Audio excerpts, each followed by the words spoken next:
Praise the Lord. നമ്മുടെ ജീവിതത്തിൽ നഷ്ടപ്പെട്ടത് എല്ലാം മടക്കി തരുന്ന നല്ലൊരു കർത്താവ് നമുക്കുണ്ട്.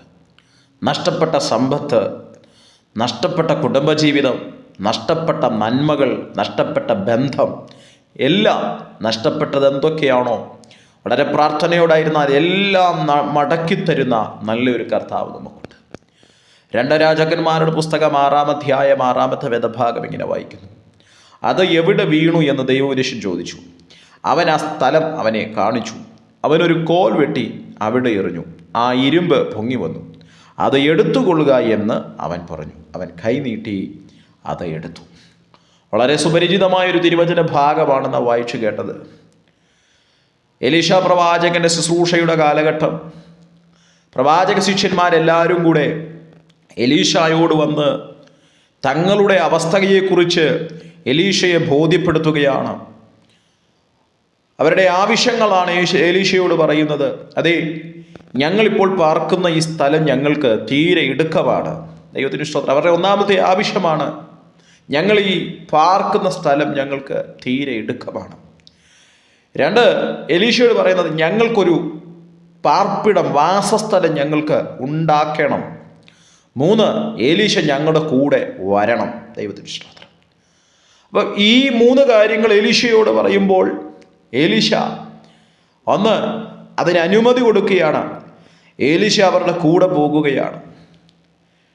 എലീശ അവരുടെ കൂടെ പോകുമ്പോൾ യോർദാനോളം ചെന്ന് അവർ മരം വെട്ടി അവരുടെ ആവശ്യങ്ങൾ നിറവേറ്റുവാനുള്ള തീഷ്ണതയോടെ അവർ മുൻപോട്ട് മൂവ് ചെയ്യുകയാണ്. എന്നാൽ അവിടെ കാണുവാൻ കഴിയുന്നത്, മരം വെട്ടുന്നതിനിടയിൽ ഒരു മനുഷ്യൻ്റെ കോടാലി അവൻ്റെ കയ്യിൽ നിന്ന് വെള്ളത്തിലേക്ക് വീഴുകയാണ്. ആ വെള്ളം അതിനെ അപഹരിച്ചു കളഞ്ഞു. അവൻ ആവശ്യബോധത്തോടെ ജോലി ചെയ്യുന്ന, അവൻ്റെ ആവശ്യങ്ങൾ അവന് സ്ഥലമിടുക്കമായിരുന്നത് കൊണ്ട്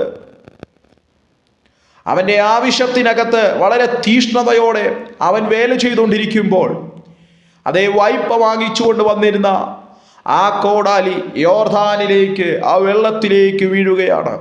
വലിയൊരു നഷ്ടം സംഭവിച്ചു. അത് അവൻ്റെ സ്വന്തമല്ല. അപ്പോൾ തന്നെ അവൻ വായ്പ വാങ്ങിക്കൊണ്ട് വന്നതാണ്. മറ്റൊരാളോട് അവനത് ഉത്തരം പറയേണ്ടിയിരിക്കുന്നു. വളരെ വേദനയോടെ, വളരെ പ്രയാസത്തോടെ എലീശയുടെ അടുക്കിലേക്ക് ചെല്ലുക.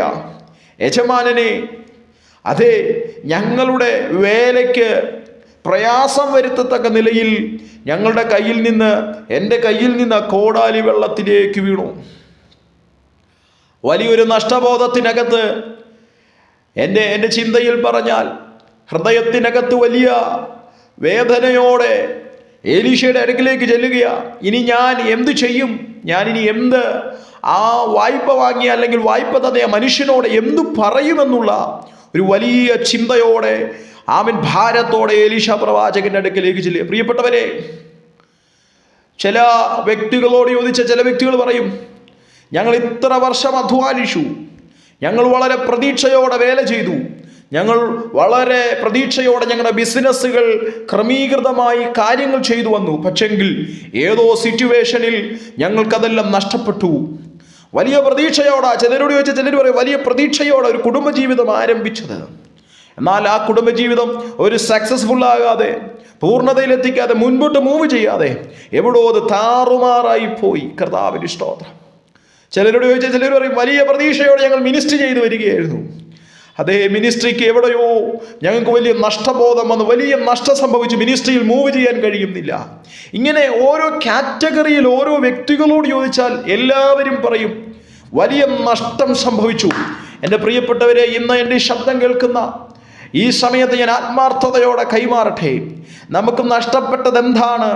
നമ്മുടെ നഷ്ടപ്പെട്ട വിഷയങ്ങളെ ഓർത്ത് വിലപിച്ചിരിക്കാനല്ല, നമ്മുടെ നഷ്ടങ്ങൾ എവിടെ വെച്ച് സംഭവിച്ചു എന്ന് സർവശക്തനായ ദൈവത്തിൻ്റെ കരത്തിലേക്ക് ഒന്ന് ഏൽപ്പിക്കാൻ കഴിയുമെങ്കിൽ നമ്മുടെ നഷ്ടങ്ങളെ നികത്തി തരാൻ, നഷ്ടത്തെ ലാഭമാക്കി മാറ്റാൻ, എവിടെ നഷ്ടപ്പെട്ടോ അതിനെ മടക്കി സന്തോഷത്തോടെ മടക്കി തരാൻ കരുത്തുള്ളൊരു ദൈവത്തിൻ്റെ കരം ഇന്നു പകലും ചലിക്കുന്നു. ദൈവത്തിന് സ്തോത്രം ചെയ്യുന്നു. അതെ, വലിയൊരു നഷ്ടമാണ് യോർദാൻ്റെ തീരത്ത് സംഭവിച്ചത്. അതേ പ്രിയപ്പെട്ടവരെ, ഇങ്ങനെയുള്ള എത്രയോ യോർദാൻ നമ്മുടെയൊക്കെ ജീവിതത്തിനകത്ത് ഓരോ മനുഷ്യന്റെ പ്രതീക്ഷകൾ ഉയർത്തി ഓരോ മനുഷ്യന്റെ ജീവിതത്തിനകത്ത് എത്രയോ യോർദാൻ ഇങ്ങനെ ചിലത് നഷ്ടപ്പെടുത്തി അപഹരിച്ചു കൊണ്ടുപോയി. എൻ്റെ പ്രിയപ്പെട്ടവരെ, ഇന്ന് നമുക്കതിനെ ഒന്ന് മടക്കി പിടിക്കാൻ, ഇന്ന് അതിനെ ഒന്ന് തിരിച്ചു പിടിക്കാനുള്ള ദൈവത്തിൻ്റെ കൃപയ്ക്ക് വേണ്ടി നമുക്കൊന്ന് പ്രാർത്ഥിക്കാൻ കഴിയുമോ? നഷ്ടബോധത്തിനകത്തു വിലപിച്ച് കണ്ണുനീരൊഴുക്കി കരയുവാനല്ല, മറിച്ച് നഷ്ടത്തെ നികത്തിത്തരുന്ന, എൻ്റെ നന്മയെ അപഹരിച്ച യോർദാനെ വഴിമാറ്റി, എൻ്റെ കുടുംബജീവിതത്തെ താറുമാറാക്കിയ യോർദാനെ വഴിമാറ്റി വിട്ട് എനിക്ക് വേണ്ടി അത്ഭുതം ചെയ്യുന്ന കരുത്തുള്ളൊരു ദൈവത്തിൻ്റെ കരം ഇന്നു പകൽ ചലിക്കുന്നു എന്ന് വിശ്വാസത്തോടെ എത്ര പേർക്ക് ദൈവസന്നിധിയിൽ ആമേൻ പറയാൻ കഴിയും? അതേ പ്രിയപ്പെട്ടവരെ, ഈ 2025 പ്രാരംഭ മാസങ്ങളിലാണ് നാം ആയിരിക്കുന്നത്.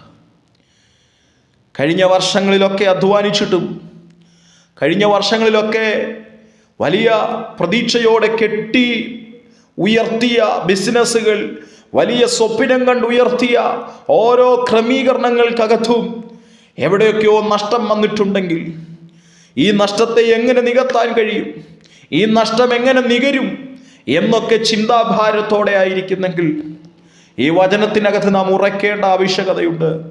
ഈ വചനത്തിനകത്ത് നാം ഒന്ന് ബലപ്പെടണം. കാരണം നമ്മുടെ നഷ്ടം എവിടെയാണോ, എലീശ അവിടെ ചോദിക്കുന്നൊരു ചോദ്യമുണ്ട്, അത് എവിടെയാണ് വീണത്, അതെവിടെ വീണു? ദൈവത്തിന് സ്തോത്രം. ദൈവപുരുഷൻ ചോദിക്കുക, അത് എവിടെ വീണു? ഇവരുടെ വലിയൊരു പ്ലസ് പോയിന്റ് എന്ന് പറഞ്ഞാൽ എലീശയും അവരുടെ കൂടെ കൊണ്ടുപോകുകയാണ്. പ്രിയപ്പെട്ടവരെ, നമുക്ക് നഷ്ടം വന്നെന്നിരിക്കാം, പക്ഷേ ഇന്ന് ഈ സന്ദേശം കേൾക്കുമ്പോൾ ദൈവസന്നിധി നമുക്കൊരു തീരുമാനം, അതെ, ഞാനിനി വേവലാതിപ്പെടത്തില്ല, ഞാൻ മനുഷ്യരോടിനി പരാതി പറയത്തില്ല, ഞാൻ എൻ്റെ ദൈവത്തിൻ്റെ സന്നിധിയിലേക്ക് ആ വിഷയത്തെ ഇറക്കി വയ്ക്കാൻ പോകുകയാണ്. ഞാൻ മനുഷ്യരോട് പറഞ്ഞാൽ അതിനൊരു പരിധിയുണ്ട്, അതിനൊരു പരിമിതിയുണ്ട്. എന്നാൽ ദൈവത്തോട് പറഞ്ഞാൽ പരിധിയില്ലാതെ, പരിമിതികളില്ലാതെ നമ്മുടെ ആ വിഷയത്തെ പരിഹരിക്കുവാൻ പരിശുദ്ധാത്മാവിന് കഴിയും. ദൈവത്തിന് സ്തോത്രം ചെയ്യുന്നു. പ്രവാചകൻ അവരോട് ചോദിക്കുക, അത് എവിടെയാണ് വീണത്? പ്രവാചക ശിഷ്യന്മാർക്കറിയാം, അത് യോർദാനകത്താ വീണത്. അത് ലഭിക്കാൻ വകയില്ല, ലഭിക്കാൻ ഒരു സാധ്യതയുമില്ല. കാരണം യോർദാനെ കുറിച്ച് നല്ല ബോധ്യമുള്ളവരാണ് അവർ. യോർദാനകത്തു വീണ ഈ കോടാലി ഇനി ലഭിക്കത്തില്ല. ഇരുമ്പ് വെള്ളത്തിൽ വീണാൽ അത് താണുപോകും. അതെവിടെ വീണു? യോർദാനകത്ത് വീണ ഇരുമ്പ്, അതെങ്ങനെ ലഭിക്കാനാ? പക്ഷെ പ്രവാചകൻ ചോദിക്കുന്നു, അത് എവിടെയാണ് വീണത്? അതേ പ്രിയപ്പെട്ടവരെ, ഇന്ന് കർത്താവ് നമ്മളോട് ഓരോരുത്തരോടും ചോദിക്കുക, എവിടെയാണ് അങ്ങയ്ക്ക് നഷ്ടപ്പെട്ടത്? എവിടെയാണ് അങ്ങയ്ക്ക് നഷ്ടമായെന്ന് തോന്നിയത്? എവിടെയാണ് ഒരു വലിയ സംഘർഷാവസ്ഥ അങ്ങ് അനുഭവിക്കാൻ തുടങ്ങിയത്? പ്രവാചക ശിഷ്യന്മാരോട് ചോദിച്ചാൽ അവർ പറയും, അതെ, യോർദാൻ, ഞാൻ വായ്പ വാങ്ങിയ കോടാലി അപഹരിച്ചു, നഷ്ടപ്പെട്ടു. വളരെ വേദനയോടെ പ്രവാചകൻ്റെ അടുത്തേക്ക് വരുന്നത്. എന്നാൽ എത്ര വലിയ വേദനയാണെങ്കിലും, എത്ര വലിയ പ്രതിസന്ധിയാണെങ്കിലും അതിനെ നികത്തിത്തരാൻ ദൈവത്തിൻ്റെ കരം നമ്മളോട് കൂടെയുണ്ട്. അവൻ ആ സ്ഥലം അവനെ കാണിച്ചു. അതേ പ്രിയപ്പെട്ടവരെ, നമുക്ക് എവിടെയാണ് നഷ്ടങ്ങൾ വന്നത്? ബിസിനസ്സിലാകട്ടെ, നമ്മുടെ സമ്പാദ്യത്തിലാകട്ടെ, കുടുംബത്തിലാകട്ടെ, എവിടെയാണ് നഷ്ടം വന്നത്? കർത്താവിനെ ഒന്ന് കാണിക്കാമോ? കർത്താവിൻ്റെ സന്നിധിയിലേക്ക് ഒന്ന് ഇറക്കി വയ്ക്കാമോ? കർത്താവിന് നല്ലവണ്ണം അറിയാം നമുക്ക് എവിടെയാണ് പ്രതിസന്ധി വന്നത്, പ്രതികൂലം വന്നതെന്ന് കർത്താവിനറിയാം. എന്നാൽ നമ്മളുടെ അവസ്ഥയെ കർത്താവിൻ്റെ അരികിലേക്ക് ഒന്ന് ഇറക്കി വയ്ക്കാൻ കഴിയുമോ? അതെവിടെയാണെന്നൊന്ന് കർത്താവിനോടൊന്ന് പറയാൻ കഴിയുമെങ്കിൽ അടുത്തത് പറയുക. അതിനൊരു മറുപടി പ്രവാചകൻ ബുദ്ധിക്കകത്തൊതുങ്ങാത്തൊരു മറുപടി അവിടെ ചെയ്യുക. ഒരു കോൽ വെട്ടി അവിടെ എറിഞ്ഞു, ആ ഇരുമ്പ് പൊങ്ങി വന്നു. അതേ പ്രിയപ്പെട്ടവരെ, ഒരു മരക്കഷ്ണം വെട്ടി വെള്ളത്തിനകത്തിട്ടാൽ ഒരു കാരണവശാലും ഒരു ഇരുമ്പ് പൊങ്ങി വരത്തില്ല. എന്നാൽ വിശ്വാസത്തോടെ സാധ്യതകളില്ല എന്ന് പറഞ്ഞ വിഷയത്തിനകത്ത്, അസാധ്യതയാന്ന് പറഞ്ഞ് എഴുതിത്തള്ളിയ ചില വിഷയങ്ങൾക്കകത്ത്, നമ്മുടെ ബുദ്ധിക്കകത്ത് ഒതുങ്ങാത്ത ചില, ബുദ്ധി കൊണ്ട് ആലോചിക്കാൻ പറ്റാത്ത ചില ദൈവപ്രവർത്തികൾ നമ്മുടെ ലൈഫിനകത്ത് ദൈവം ചെയ്യാൻ പോകുകയാണ്. വിശ്വാസത്തോടെ ആമേൻ പറയുക. അടുത്ത വാക്യം, അതെടുത്തുകൊള്ളുക എന്നവൻ പറഞ്ഞു. അവൻ കൈ നീട്ടിയതെടുത്തു. അതേ പ്രിയപ്പെട്ടവരെ, ഈ സന്ദേശത്തിൽ ആമേൻ പറയുമ്പോൾ എൻ്റെ പ്രിയമുള്ളവരോട് ഞാൻ ആത്മാർത്ഥതയോടെ കൈമാറുന്നു. നഷ്ടപ്പെട്ടതിന് വേദനപ്പെട്ടിരിക്കാനല്ല, നഷ്ടത്തെ ദൈവത്തിൻ്റെ കരത്തിലേക്ക് കൊടുക്കുക.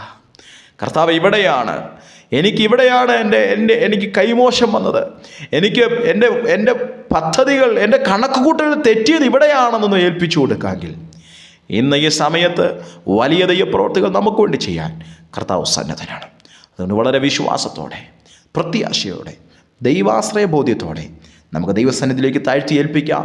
നമ്മുടെ നഷ്ടങ്ങളെ, ജീവിതത്തിൽ നഷ്ടപ്പെട്ടതെല്ലാം മടക്കിത്തരാൻ ദൈവസന്നദ്ധനാണ്. വളരെ പ്രാർത്ഥനയോടായിരിക്കാം. God bless you. കർത്താവ് നമ്മെ അനുഗ്രഹിക്കട്ടെ. Thank you.